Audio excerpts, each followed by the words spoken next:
Womack. Good afternoon, everyone. I'm so honored to introduce our next speakers.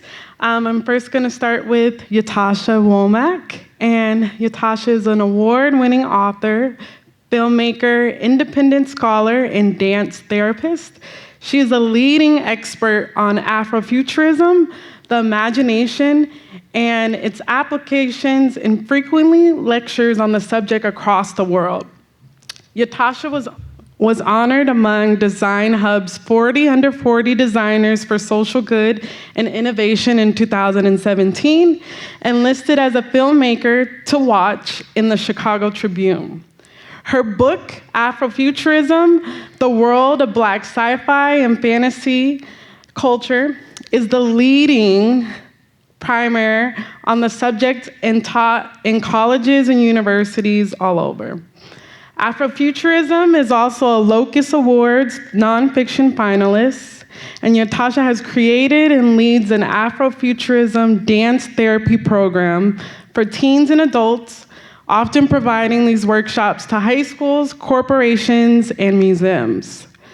Series-Ytasha is director of the Afrofuturist dance film, A Love Letter to the Ancestors from Chicago, which was created in 2017 and was televised on WTTW Chicago and screened at the Afropunk Festival in Brooklyn, Blacks to the Future Festival in Paris, France, the Real Time Film Fest in Nigeria, Afrotopia in Bristol, England, and the Black Harvest Film Festival in Chicago, among others.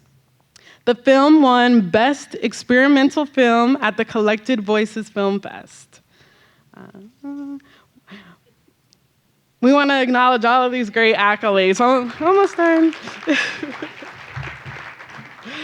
Series-Ytasha began her career as a journalist covering arts, entertainment, and business. She is guest editor for the business magazine, NB Magazine, a former editor-at-large for Upscale Magazine, and former columnist for the Chicago Defender. Her work has appeared in Essence, Vibe, The Huffington Post, and many more, and I'm sure much more to come as well. And so today she'll be talking about Afrofuturism as a creative tool for transformation. So I ask you all to help me and please welcoming her to the stage to hear her talk.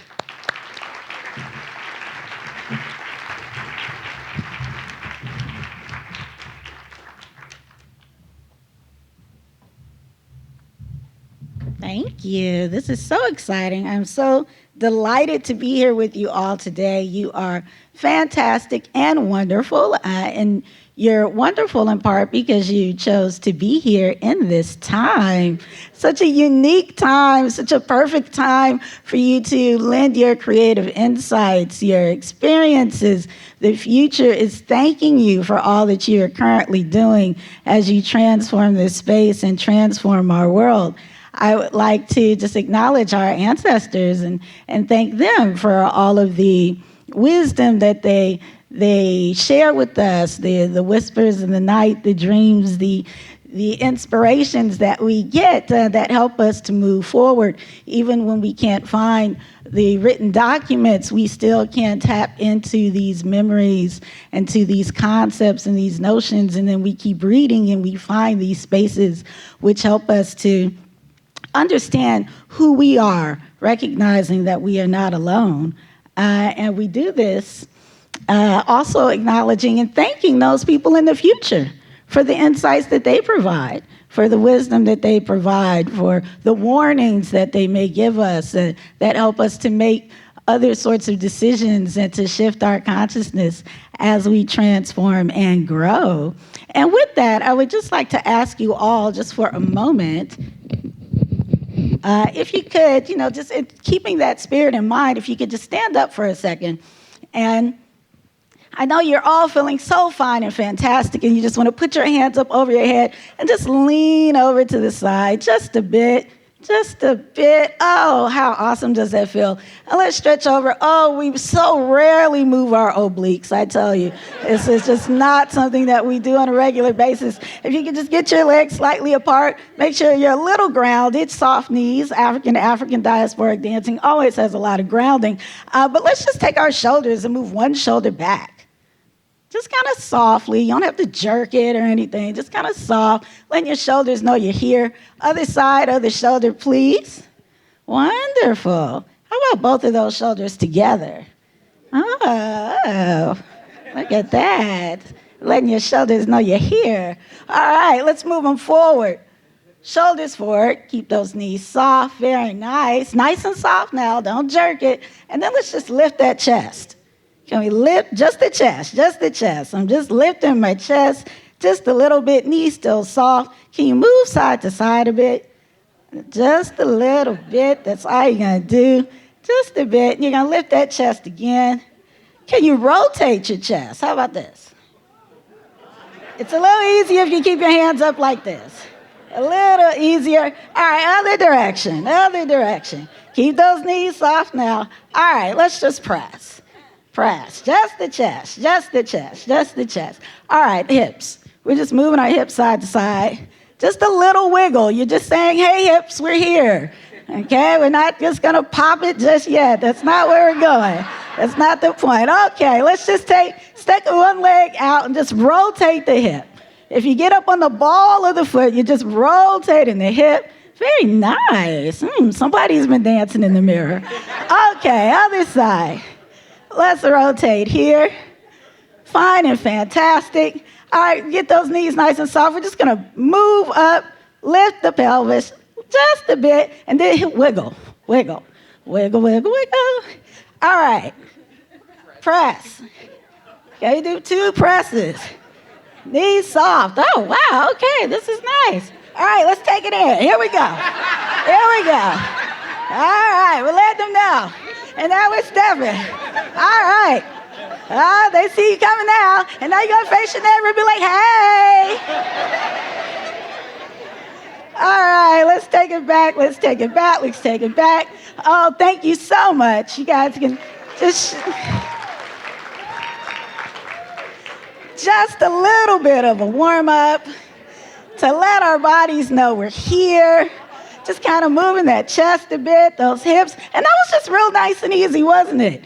You know, it was just soft, just bringing you into the moment so that you recognize that you are here and you are alive and you are in this time and you are loved and appreciated. It's so interesting. When people ask me about Afrofuturism, you know, a lot of times they say, well, how did you get into Afrofuturism? And they're always expecting me to kind of mention a book or a moment. And usually when people would ask me that story, I had this origin story, right? And the origin story was that I was on Clark Atlanta University's campus, freshman year, and I was having a conversation with another fellow freshman who was actually from Philadelphia, who was really into these ideas of Afrofuturism. Well, he didn't call it Afrofuturism. He was saying that he really liked quantum physics. And then he's talking about quantum physics, and I'm like, okay, sounds great. Then he starts talking about like Parliament and Funkadelic and the lyrics. And I'm like, well, yeah, I mean, I know that music too. And he's breaking it down like it has this deeper symbolism, which I never thought about ever up to that point. I'm like, okay. And then he starts talking about hip hop lyrics and remixing and how all of this is integrated. And I'm like, okay, I see where you're going with this. Then he starts talking about how there were these ancient technologies that came out of the continent of Africa, and these aren't being acknowledged. And I'm listening. I mean, I understood the idea of it, but I didn't know the research that he was referring to. And, you know, and then he starts talking about this woman named Octavia Butler, who I had not heard of up to that point. And I'm listening. And at some point I said, okay, what is this that we're talking about? And he said, I don't know. And so I said, okay, well, you know, I grew up in metaphysics and kind of a New Thought philosophical tradition. I said, well, is this metaphysics? And he said, well, yeah, you know, and then he started naming some books, and we kind of read some of the same books. It was a fantastic conversation. And usually when I would, you know, in the early days of this conversation, shortly after I wrote the book, that is the story I would tell. And then after the book came out, and a year or two later, I had an opportunity to speak on Clark Atlanta University's campus. And the day before, I'm getting ready for the speech, and I'm starting thinking about what I'm going to say, and I'm looking in the mirror, and I'm thinking about this story because I had told this story several times before, and then I said, wait a minute, what if that wasn't the beginning? I said, what if the beginning is now? What if me standing here in front of this mirror, preparing to give this talk on Afrofuturism, me recalling this question that I asked, what is this? What if that moment began when I gave the speech? And it was really my future self hinting to me that this is a path and a trajectory upon which I may go. And so the question didn't begin in the beginning when I thought I was having this conversation. The question began in what we would call the quote unquote future, or in that moment, my now.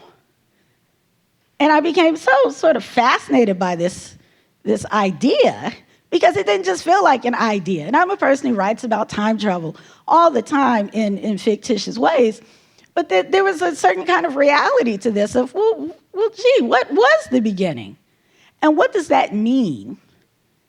And so I share that with you to say that when we think about memory and we think about insights that we're gaining, so much of our Western tradition has told us that we're only supposed to look at our lives in a very specific way around how we can be informed.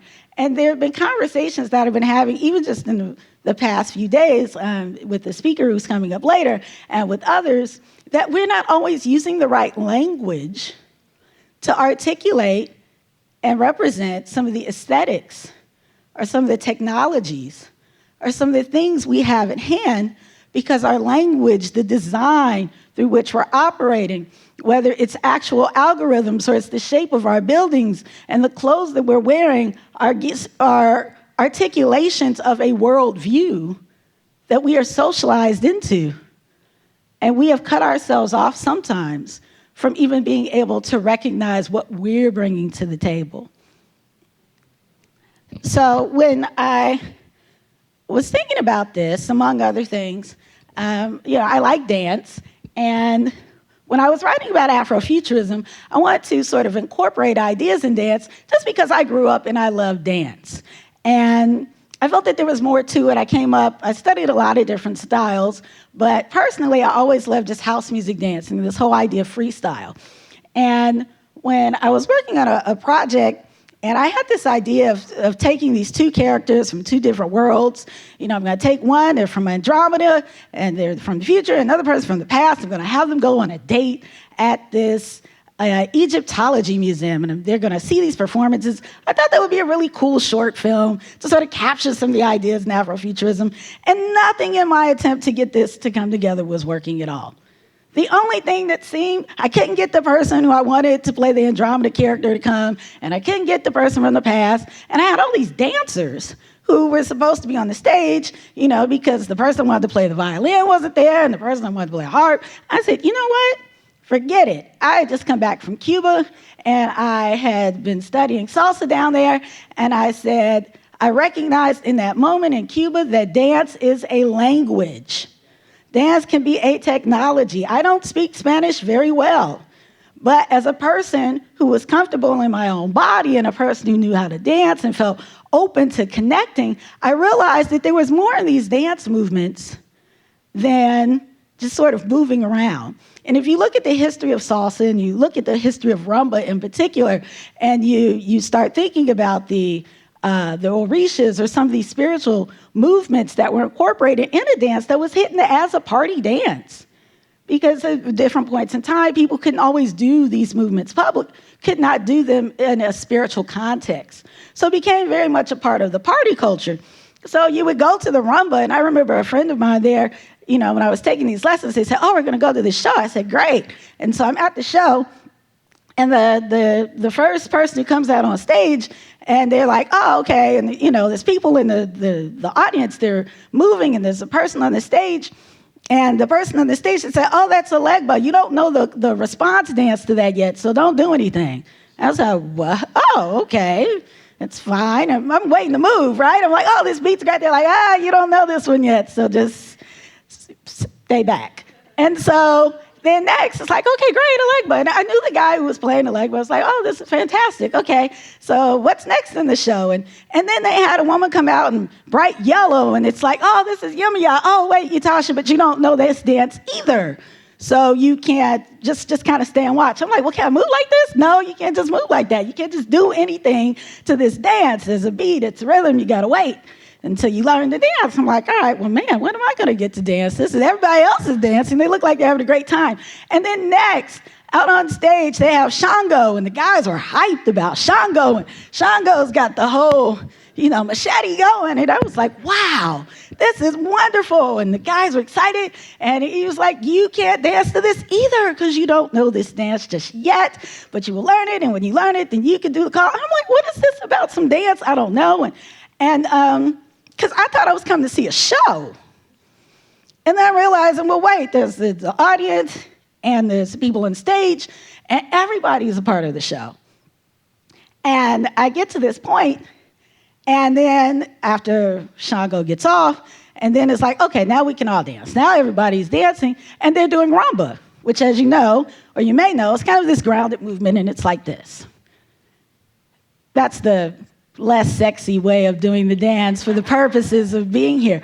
But in short, so they're there, and I'm like, okay, and so this is the dance. Now I'm looking, because I'm thinking about all these styles. Modern dance, you're here, and you're out, and it's big, and even a lot of traditional African dance, it's bigger. You're taking up more space, right? You're out here, you're all, your arms, everything's moving. I'm like, why is everything so contained? Because if I step out here, they're like, oh, that's too wide. I want to do like this. No, I'll stop freestyling. I'm like, wait, it's just this, but why are you staying here? And I asked the dancer this. I said, why is everything so contained? He said, because we're electrifying our chakra systems. I said, oh, that explains everything, because you're trying to keep the energy in. If you keep spreading it out, it goes out. But here's a dance that was being preserved in an enslaved culture, and they were pulling on this dance for vitality. And that was in the body. And so sometimes when we get into some of our esoteric traditions and wisdom systems, there's a lot of talk about the mind. There's a lot of talk about our logic and our thinking nature, which I'm a fan of. Many of us are educators, so we understand the value of that. But there's also a knowledge and a wisdom and an intelligence in the body. And I don't want us to lose that as we're moving forward and we're thinking about life. So there is a very sweaty picture of me working with a group of kids in Chicago. For the past couple of summers, I have been doing some work with dance therapy, in part because I was getting all these ideas from some of my travels and some of my own work. What many people don't know, when I was writing the book Afrofuturism, someone had asked me to teach a dance class to some kindergarten kids. And I don't know why I said yes, but I said it. And the magic of working with kindergarten kids is that the best way to keep them entertained is you don't stop moving. So I had to keep coming up with everything. We're doing hip hop, we're doing yoga. Then I'm like, well, can they do salsa at 5? I mean, what all can they do? And I made zero connection between this work that I was doing with kindergarten kids and working on this book, Afrofuturism, until, again, we get to moments like this where I'm working with these teenagers, and you realize that there is a wisdom and a knowledge in the body that we must value and things that we can connect to. And I just started finding it very fascinating. So I created this program that I was doing, and they're learning breathing meditations or breathing exercises, and they're learning how to connect to the silence, and they were doing some kind of warm-up routines where they get to learn a bit about just different movements in different part of the African continent and out of the African diaspora. Some of the moves that you guys did, but a little more vigorous. So they're learning samba, and they're learning rumba, and then, they learn Chicago-style stepping, and we do a little bit of modern. We're mixing it up so that they could see the difference and start to articulate a difference in the language. And with that, I said, for this program that we're a part of, they said, well, you have to take them on a field trip. And I said, well, what if we go to the Art Institute in Chicago? That should be fun. And so I'm getting them excited about coming on this trip. And the kids are thinking, well, okay, they want to get dressed up. I mean, they all have to kind of wear the T-shirt. They have so they can put rhinestones on it. You know, they want to have matching lip gloss. I mean, they were getting ready. And I had a class of young ladies, and I think it's important to note that for many of them, this was their first time going to the Art Institute. And so I was prepping them to just really give them understanding of being an archivist or an art collector or working with the museum or volunteering with museums or making donations to museums and the value of preserving art, and really laying it heavy on them before we get there to sort of put them in a space. I didn't realize that in so doing, I'm really elevating the importance of the moment. So they want to look good. And so we get there and it's downtown and they're super excited. And we go inside the actual museum. And we're looking around, and because they're doing some yoga, we see different Buddhist statues, and we see a lot of ancient Indian statues, and they're like, oh, okay, I do these positions. Okay, I do lotus position. Okay, I see myself. And I wasn't quite expecting that. And then we kept moving along, and they're looking, and they're seeing that there are goddesses in a lot of the art that's depicted. And some of these goddesses are dancing goddesses. And they had done some work where we sort of talked about, hey, if you were a fire goddess, what kind of dance would you do? And they got to break it down. So they're seeing these relationships and kind of like, oh, this is interesting. And then we go into the section where we're looking at indigenous culture and Native American art. And they're recognizing, they're looking, and they're realizing, okay, there's a lot of ceremonies and a lot of dress that's associated with the ceremony that has dance. And so they're like, oh, okay, this is really fascinating. What I did not realize on this day is that there was not the African American history section the African history section was closed and being remodeled. So they're going from, they're seeing different cultures, and then we get to a point where we're cutting through Rome. And they were having this really fun time, and then we start cutting through Rome and shut down. I mean, when I say shut down, I mean shut down. Like they're looking at me like I had betrayed them in some sort of way. And it was building slow. You know how people are like, oh yeah, and all of a sudden they're like, in one more minute, it's like, what are you doing to me? You've tricked me, you betrayed me, you're bringing me into this space. And automatically, they felt like this is not a space that is welcoming me. And they're looking at the aesthetic, something about the aesthetic. And I think also the fact that a lot of the imagery, the skin color was actually white. It wasn't a human skin color, it's just white paint. And they're starting to see this certain sort of ideal that it's not connecting, it's not registering, and they felt, like I said, this deep sense of betrayal to the point where I said, okay, come on, everybody, hurry up, onto the modern wing. And off to the modern wing we go, and like I said, they're getting frustrated now, and then we turn the corner, and we see this, or this, where we're looking at a film by Colleen Smith, and they're in an enclosed room, it's all black, and the film is one that shows a African-American marching band. And, they're looking, and it's a band that's from the Chicago area, and they were performing in Chinatown, and, many of them were very familiar with Chinatown, and so they're looking, and we watched it maybe for about 10 minutes because it's on a loop, and we step out, and they calm down, and I could tell they're thinking. And then we step into another area where there's a Charles White exhibit. And, initially when they go into the area, they're reading where Charles Wright is from, and it didn't register to them initially that Charles Wright was not their age. They figured he was a peer, because they're looking, oh, okay, he grew up in my neighborhood. No, he went to this school, and then he went there, and they're just kind of moving along, and they're looking at the images, and they're studying them, and they're whispering to each other. And, I'm just trying to make sure the whole event is moving along, right? And so they're looking at these images, and then we take our lovely photo.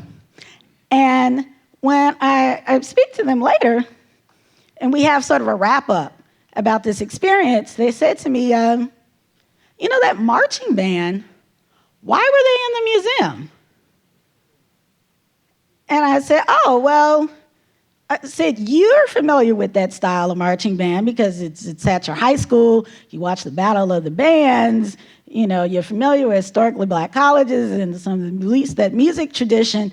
I said, but everyone's not able to come to your neighborhood to see those performances. The same way, sometimes you might not be able to go to India when you want to see certain statues. So they put it in a museum because this is a unique artistic contribution. And then they started thinking like, well, wait a minute. So I create artistic works. Am I art? The things that I do can be viewed as art. And so it became really interesting. And so we started talking, and I said, well, what did you think about these moments when we're looking at, you know, the Charles White exhibit? And as I mentioned to you, at first they thought Charles White was a peer. And then they saw he was from their neighborhood, and they said, well, the expressions on the faces, I know these people. They're like, I know these people. I know this relationship. I know what it is he's communicating. I said, okay, well, what else did you think about? And they said, well, we could tell that he really liked his culture, that he loved his culture. I said, well, how could you tell that? I said, well, that's all he painted in the exhibit. I said, all right. And they said they really liked the drawing that he had of Harriet Tubman. And I said, well, think about this. For Charles White, Harriet Tubman was in his past. I said, so what's going on here? I said, here you have an individual who you thought was a peer, who's more like maybe your grandparents' peers, and he's painting something from his past. I said, who is he painting this for? And I'm like, wait a second, okay, he's painting this so that we would see it. Right, so he's painting something from his past so that you will see it today, which is technically his future, because as far as being in a body, he is not here. So what is that saying? I said, we're looking at an interdimensional piece here that's talking in all directions. It's speaking to a past, it's speaking to a future, and yet it's very present. And so we're thinking about this, and then they're saying, and you know, some of the kids, they start saying, you know, well, what do you think it would be? What do you think the world would be like, or who would we be if we lived on another planet? And I said, whoa, is this the direction this is going in? And they're like, yeah, you know, because we're on another planet. And then they start talking about world building and what it would look like. And you know, so they kept going. They're like, well, do you guys think we've lived other lives before? And then they keep going into this conversation about what it was. Oh, yeah, well, I think I might have been here. Or, well, maybe this. And so I said, wow, look at this. This whole idea of thinking about dance and contemplating art all of a sudden lent itself to these narratives around interstellar travel or time travel or interdimensionality, or even thinking about living other lives. They're starting to see themselves not just as a person from their respective neighborhood in Chicago. They're not just a person who's here in the United States. They're not just a person who's here on Earth. They are a person in the universe. And their actions and the things that they're doing are interconnected with other people who may value the same thing. They are part of a trajectory. And so this for me was really insightful, because here I am, a person who was really just kind of, I love dance, but most people knew me as a writer. And then when I started doing these sort of explorations, even for myself, I was wondering, well, what's the relationship between me being a dancer and me being a writer? Most people would say there's not much of a relationship there, but it is. It's storytelling, but more significantly, it's pattern spotting.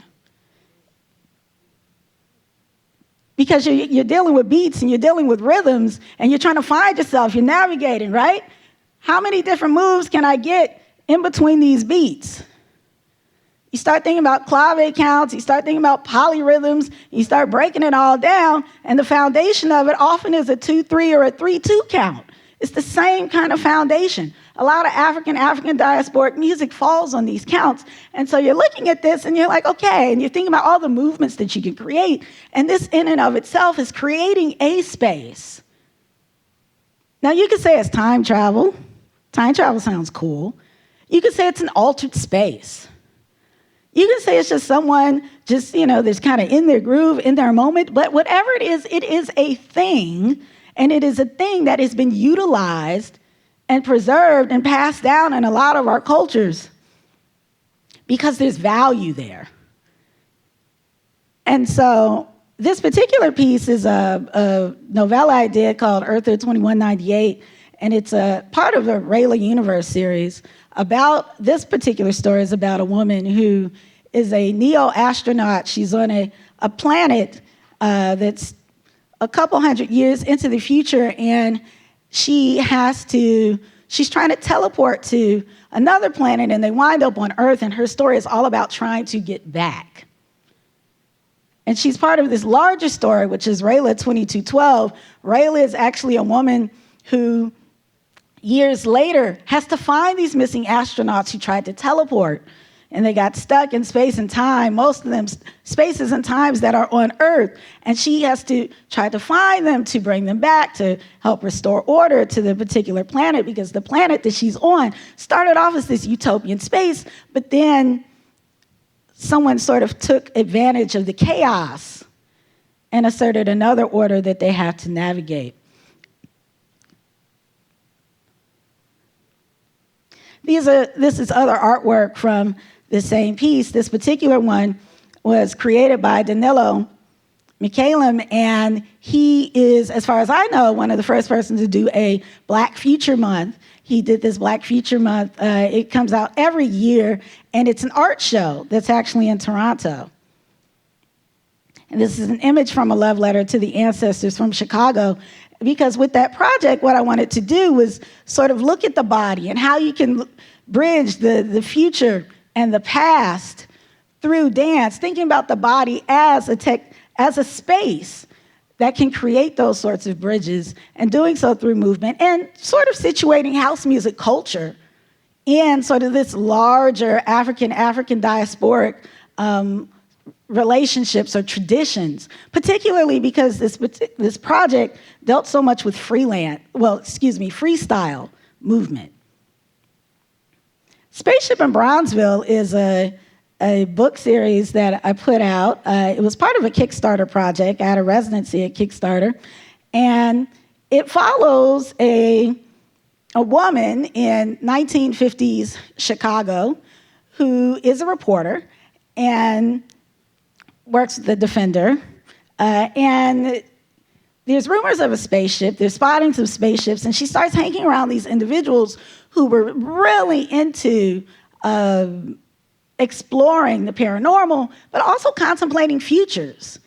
And I kind of thought about this idea in part because Bronzeville, which was the destination for a lot of people, a lot of people from the Great Migration went to this area called Bronzeville in Chicago, in part because that was the only area they could be in for many, many years if they were coming to Chicago, and they were encouraged to come there because they said, you can live a new future. You can have a life here that you can't have in Mississippi, but you can live that life here, and there was more freedom, and there was an idea that they could have these experiences. And I started thinking, well, did the future of Mississippi go to Chicago?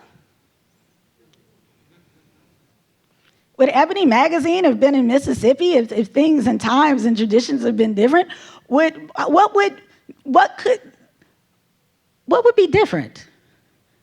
And so I started thinking about these sort of time travel moments, or these ideas of these other futures. So I'm looking at something that's technically a past as a future, and people making movements to be a part of this future. And many of us here are descendants of the Great Migration or other migrations. And this is someone symbolizing my character, Bonnie. Thought she was very cute. And I'm thinking about this story. And so she's hanging out with these people, and they're all trying to figure out, they're contemplating new worlds and new spaces and thinking about futures and having all these kind of discussions in the basement of a meat packing plant. And you know, they are people who typically wouldn't hang out together, except for they have this interest in paranormal and in the science fiction. arenas. And so then I started thinking about my grandparents. This is a very swank photo. They look like this every day. That's the way they dressed every day in the times. And I started thinking about them. And, my grandfather, he came to Chicago when he was a little kid. And he came up with his mother and his siblings. And he grew up in Chicago. And when he came of age, he went back to Newton County, Mississippi. Anybody here from Newton County, Mississippi? I know you're here. I know you're here. You have a connection. And that's where he met his wife, my grandmother. And then she went to Chicago. And so I'm thinking about this, and I'm thinking about this time. And then I'm thinking about somebody else who was in Chicago at this time in the 50s, Sun Ra. And I'm looking at Sun Ra. And Sun Ra is embodying Ra. And Sun Ra, of course, has this mythology that he came from Saturn, and it's a mythology that he very much embraced and celebrated, in part because maybe it explains some of this music that was coming to him, which did not situate comfortably into how others saw him or how he may have seen himself. So then it's, well, I'm an alien, I must be from somewhere else. And then that explains the inspiration, that explains these new sounds that I can't quite categorize. This is a way for me to relate to myself, to understand that I'm really from somewhere else and I have this purpose. Because I can't just be Herman from Alabama. With these sounds, it's not adding up. I have to be from Saturn. It's like, well, what's going to make me feel like I'm from Saturn? Because, okay, well, Saturn in the future and thinking about interdimensionality. And then, he's connecting Egypt, which, keep in mind, even today, people don't want to situate ancient Egypt in the context of African and African diasporic culture. So he's claiming Ra, the sun god, and then he's talking about he's from Saturn. So he's bridging these times. And I'm thinking about him, and then I'm thinking about my grandparents. I'm looking at this image, and then I'm looking at him. I'm like, wait, this is the same time, right? And I'm thinking about my grandparents thinking about new futures. And maybe they were taking it interstellar, and I just didn't hear those conversations. But the point is that you had people negotiating, creating, and thinking about futures. And whether for them it was about being an integrationist, or it was about how do you move to the next neighborhood, and how do you build, and how do you sustain a family, and what's happening in the future, how do you prepare for these things? Even if it's what kind of education do you need? What kind of cultural knowledge and sensitivities do you need? You had people working on that end. You had people gravitating towards politics. You had people looking at how you can have economic empowerment. And then there's some people who are saying, but what if we are interdimensional, and what if we're a person in this large universe? And Sun Ra represented that, and some of the characters in my story represent that. But Sun Ra was not alone. He was not an anomaly.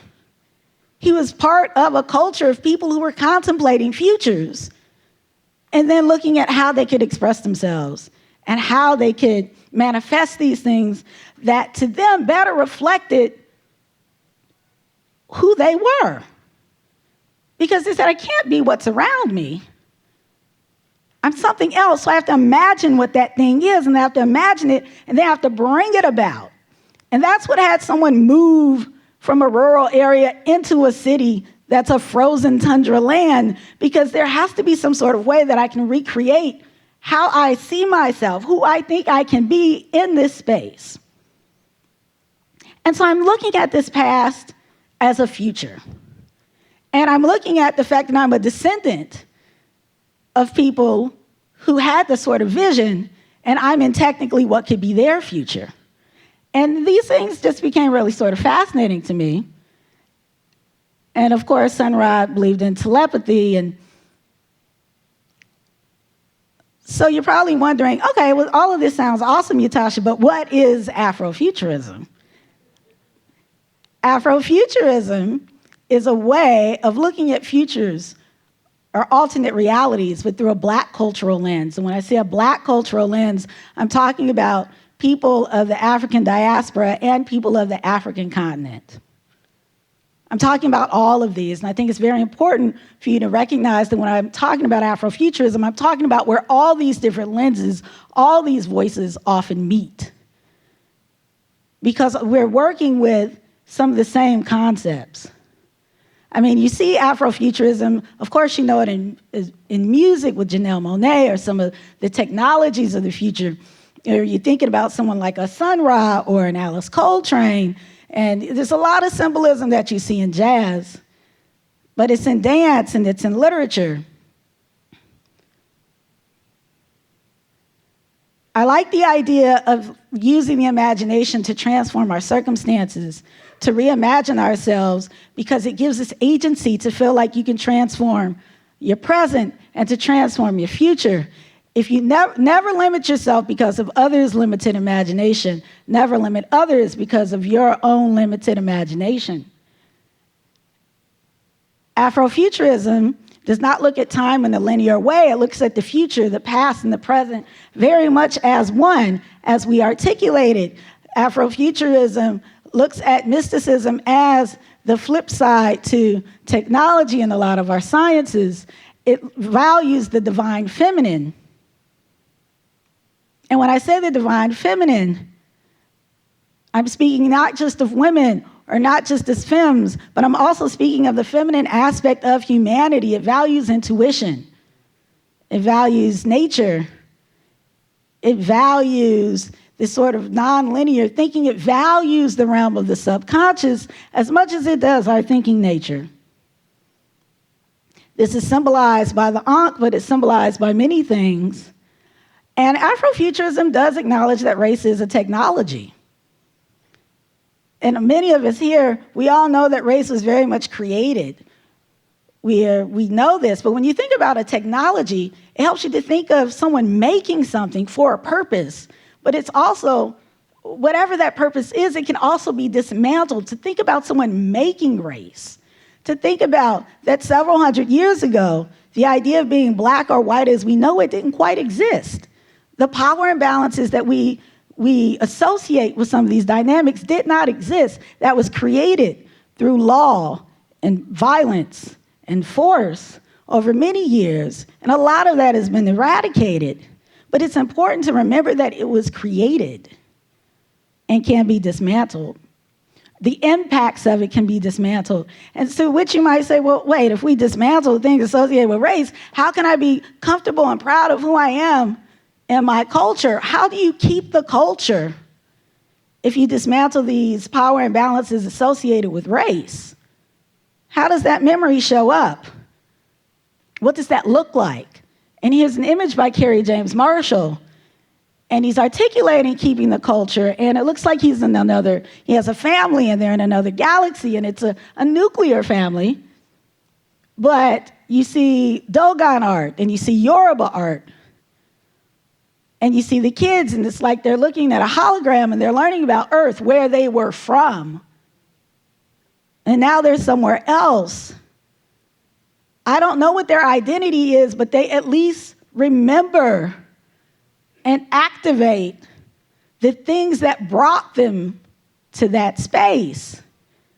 And you can preserve and celebrate those things and still dismantle the power imbalances associated with race.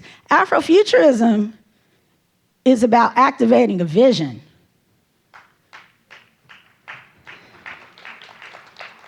And you're activating this vision for the future, but you're also activating this vision for a past that is not always articulated in ways that are visible for you. Sometimes you are getting these little clues and these crumb trails.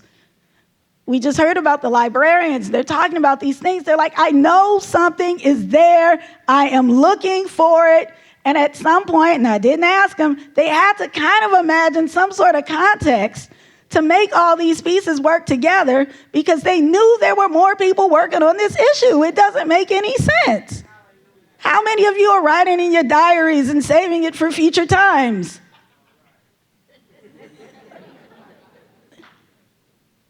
So we're using this imagination to try to articulate with the past, and we're using this our imagination to say where we want to go and to envision where we want to move.